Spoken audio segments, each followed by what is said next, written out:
It's Phil Lindemann with your Krystal 93 News at 4. A prototypical spring storm is blasting the mountain corridor today, leaving some roads coated in snow and others just mostly wet.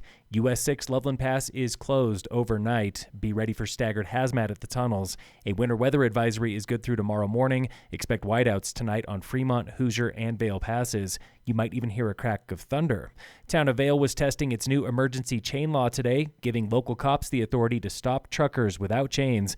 Vail Pass never did close. Summit County tells Krystal 93 it is very interested in a similar law here, but the lawyers will not allow it. Home rule towns, they say, have more leeway than counties on emergency laws.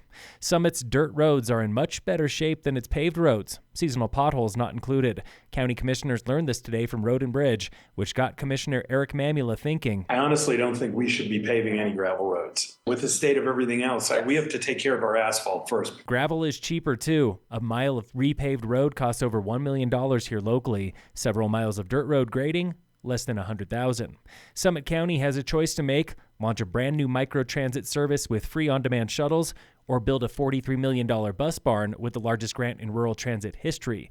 Summit Stage says, let's build this thing first, is where I land. An FTA grant would pay for 80% of the barn. That money has not been frozen by the feds. We can't fail, but really, we don't want to fail. Summit Stage says they need this barn for a growing electric and gas fleet, including microtransit someday.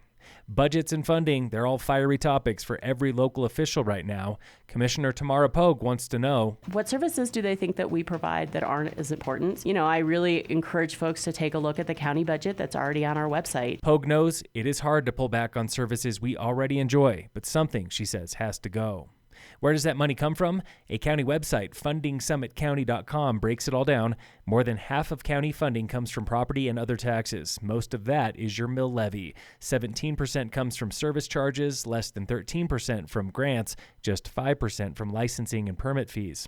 A-Basin wants to know, are you young, hot, single, and ready to mingle on reality TV? Go check them out on Facebook to answer. And while you're at it, see what City of Denver has planned for the Red Rocks at Red Rocks. Today we are in the classroom with Melissa Klatt at Dillon Valley Elementary, where the newcomer class is the highlight of her day. It's really fun because the kids just learn so fast. This is what the kids are learning. Right now we're learning about clothes and vocabulary like that they need. And this is what they're teaching the teacher. Hey, how do I say this word in Spanish? Asking the kids okay, this is how you say it in English. I get to learn about their culture while they're learning new vocabulary. Miss Klatt earned a master's in English education several years ago. She says this class ties it all together. So it's really fun to just use the new knowledge and implement it into classrooms and see it making a difference. Thanks for going in the classroom. Proudly presented by Heavenly Times Hot Tubs of Billiards and Boost Oxygen for English learners.